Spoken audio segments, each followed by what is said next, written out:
जिसको 12वीं के बाद उसके रिश्तेदार उसके ऊपर शादी का दबाव डालने लगे, पर उसने शादी से साफ इनकार कर अपने लक्ष्य की तरफ आगे बढ़ती रही। और उस लड़की ने बताया कि उसको गाय भैंस चराने का काम भी करना पड़ा, क्योंकि उसके घर में गाय भैंस चराने का काम होता था। उस लड़की के पिता कैब ड्राइवर का काम करते थे। उस लड़की का ऐसे परिवार में जन्म हुआ था जिस परिवार में आईएएस अधिकारी तो बनना बहुत दूर की बात, ठीक से पढ़ाई भी नहीं कर सकते। अस्सलाम वालेकुम, नमस्ते, सत्याकाल। मैं सत्यान अहमद सैफी आज मैं आप लोगों के लिए एक ऐसी ही नई मोटिवेशन कहानी लेकर के आया हूँ। उम्मीद करता हूँ ये कहानी आप लोगों को अच्छी लगेगी। इस कहानी को आप लोग पूरा जरूर सुनें। जी हाँ, हम बात कर रहे हैं विनम्रता जी की, जो कि तमिलनाडु के रोइड जिले की रहने वाली हैं।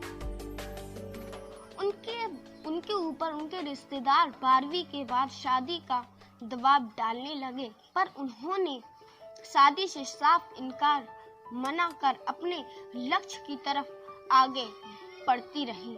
उनके पिता एक कैब ड्राइवर का काम किया करते थे। उनका इस परिवार में जन्म हुआ था जहां पर आईएएस अधिकारी तो बनना बहुत दूर की बात है, ठीक से पढ़ाई भी नहीं कर सकते थे। लेकिन उन्होंने बताया वह सुबह उठकर के गाय भैंस को चराने जाया करती थी और सुबह उठकर के उनको चारा भी दिया करती थी। उन्होंने बताया उन्होंने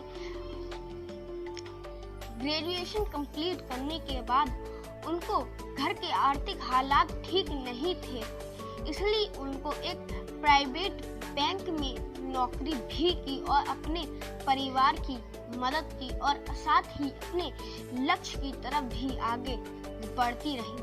उनको आईएएस अधिकारी बनने का जोश 2 कारणों से आया।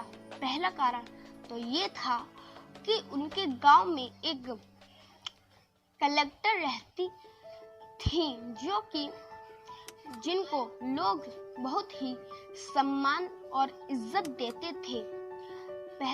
दूसरा कारण ये था कि उनको एक गंगा यमुना सरस्वती नाम के एक टीवी सीरियल से नायिका आईएएस अधिकारी होती है। उससे उनको आईएएस अधिकारी बनने का जोश आया और उन्होंने तय कर लिया कि मैं भी एक आईएएस अधिकारी बनूंगी और अपने लक्ष्य की तरफ कदम रख दिया और आगे बढ़ती रही। उन्होंने ये बताया कि वह सुबह उठ के गाय भैंसों को चराने ले जाया करती थी। चरा के लेके आने के बाद उनको चारा खिलाया करती थी और चारा खिलाने के बाद पढ़ने के लिए स्कूल चली जाया करती थी। स्कूल से आने के बाद वह फिर से जंगल में चराने चली जाती थी और चराकर के शाम को लौट के आती थी और रात में पढ़ाई किया करती थी।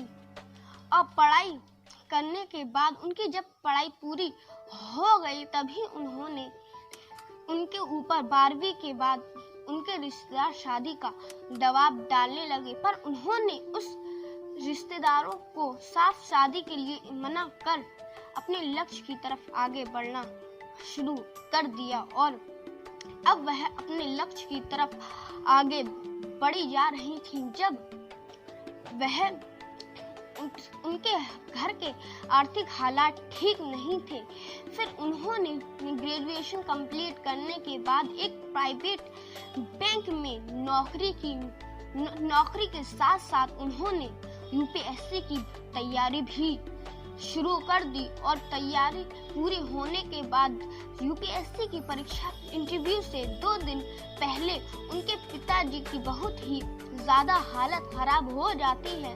उनके पिताजी की पीठ पर काफी चोट आ जाती है। फिर उनको हॉस्पिटल में एडमिट किया जाता है।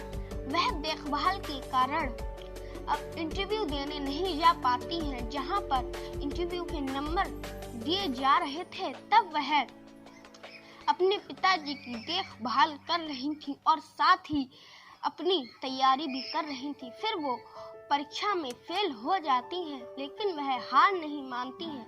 वह परीक्षा दोबारा से देती हैं और इस बार सन 2015 में वह सफल हो जाती हैं। इस बार उन्होंने बताया कि उनको 152वीं रैंक मिलती है और उनके परिवार वाले भी बहुत खुश होते हैं। उन्होंने ये भी बताया कि उनके परिवार वालों ने भी उनकी बहुत ही ज्यादा सपोर्ट की थी और साथ ही वह गाय भैंस को भी चराने जाया करती थी और अपनी तैयारी भी किया करती थी और अपने परिवार की भी मदद किया करती थी। और उन्होंने अपने आईएएस अधिकारी बनने के सपने को भी पूरा कर लिया और बन गई आईएएस अधिकारी। उन्होंने लेकिन हार नहीं मानी और बिना कुछ किसी से कहे और अपने लक्ष्य की तरफ आगे बढ़ी जा रही थी। उन्हें बस यही जुनून सवार था कि मुझे एक आईएएस अधिकारी बनना है और वह सफल हो जाती हैं और बन जाती हैं आईएएस अधिकारी। तभी उनके परिवार वाले भी बहुत ज्यादा खुश होते हैं और वह भी बहुत खुश होती हैं क्योंकि वो अब आईएएस अधिकारी बन गई थी। दोस्तों, अगर आप लोगों को यह हमारी वीडियो अच्छी लगी हो तो हमारी वीडियो को लाइक करें। अगर हमें कोई सुझाव देना है तो हमें कमेंट करें। ऐसी ही मोटिवेशन कहानी देखने के लिए हमारे चैनल को सब्सक्राइब करें। कल फिर मिलते हैं एक ऐसी ही नई मोटिवेशन कहानी के साथ। अस्सलाम वालेकुम, नमस्ते, जय हिंद, जय भारत।